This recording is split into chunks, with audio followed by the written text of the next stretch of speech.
What will happen if your car broke down today, your rent went up tomorrow, or you got hit by a surprise medical bill this weekend? Well, for a lot of people, that is where everything falls apart for them.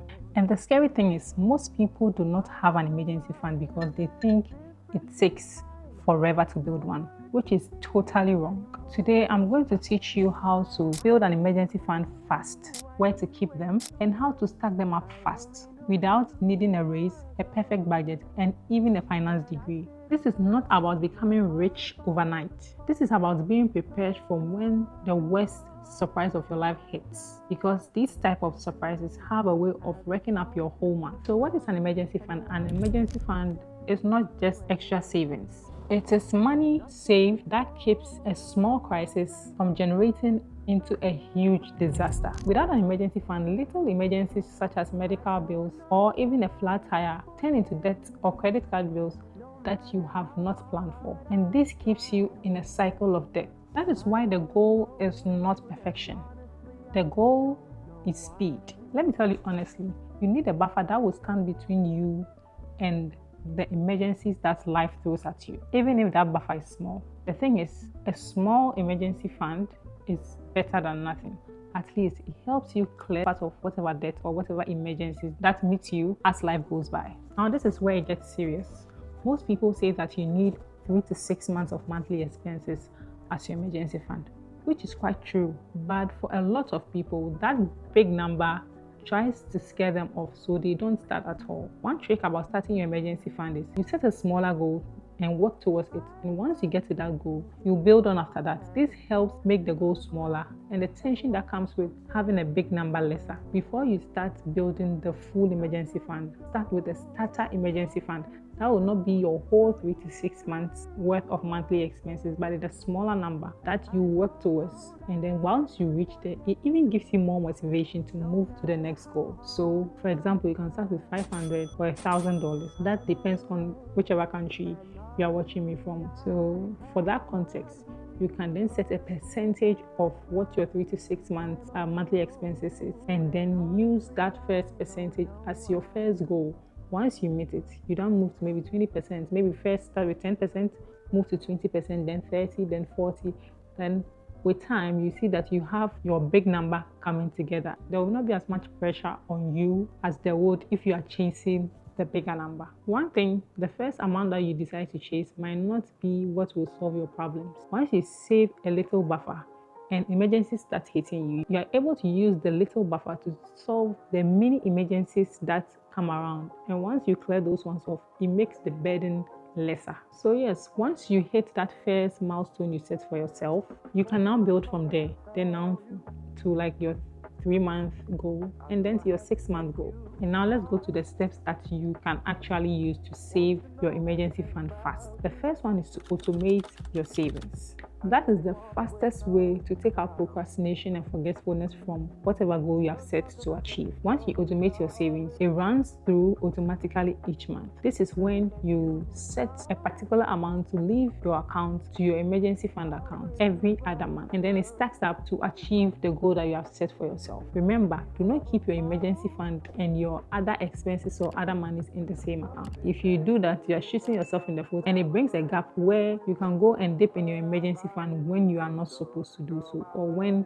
any little need that is not an emergency arises. The second step is to separate the money, as I've already said. The key information I'll add here is that you keep your emergency fund in a high interest or a high yield savings account, thereby saving your money from effects of inflation. So a high interest savings account is merely an account that has a higher interest than the average interest of banks in your country. Most of the common ones run between 2.5 to 4.5%. So do also make your research before you open a high yield savings account. This will help you get a little on top of the money that sits there, so that when inflation hits, at least you have a little interest that covers whatever loss the inflation has on your money. The third step in building your emergency fund fast is to kill subscriptions. Things like streaming services, app subscriptions, gym memberships that you are not using. And the key one that gets most of us is the random free trials that we subscribe to. And it has happened to me before, where I was charged $60 just because I forgot to cancel a free trial subscription on an app that I didn't even use. So a few cancellations might save you $10 here, $20 there. That comes up to start building your buffer. You might not notice it because you might think it is little money, but it does a whole lot of good to your emergency fund. Step 4 is to sell stuff. Sell things that you are not using. Things that are sellable are in good and clean shape, but you are not using. For example, for me, I had to go into my storage and bring out things that my kids have outgrown, like high feeding chairs, like baby cots, like baby clothes that they didn't use. And then I went to Facebook Marketplace and sold them off. And this brought in some cash. The fifth point is to use a no spend reset. So this is what happens. You do a short 7-day no spend challenge. This means no impulse buying, no takeout, no unnecessary or convenience purchases if you don't necessarily need them. The next one is to boost your income. It may be temporarily or permanently. If you need to build your fund quickly, your biggest accelerator is to get extra income, and this will help you build that fund very fast. So that could mean a little overtime here and there, some weekend hustles as well, and then you can now monetize any skill that you have that people are willing to pay for. For me, I picked up a photography side hustle and I made a few dollars from it, and that went straight into my emergency fund whenever anyone paid me. Pick up an extra side hustle. It may be babysitting, it may be tutoring. Go back and dig deep in yourself. There is something that you have that someone is willing to pay for. The 7th way to build your emergency fund fast is to use windfalls wisely. Any unexpected income at all should go straight into your emergency fund. It could be an unexpected gift from somewhere, a tax refund from the government, or wherever you get any money that you were not expecting. Just pretend that money never came to you and let it go straight into your emergency fund. Now, here are the biggest mistakes to avoid. First, do not wait until you make more money before you think of building an emergency fund. I can tell you a fair fact. If you make a little income and you're not able to put some away, once you make a lot of income, you will still not be able to put any away. This is the time to build your discipline and consistency.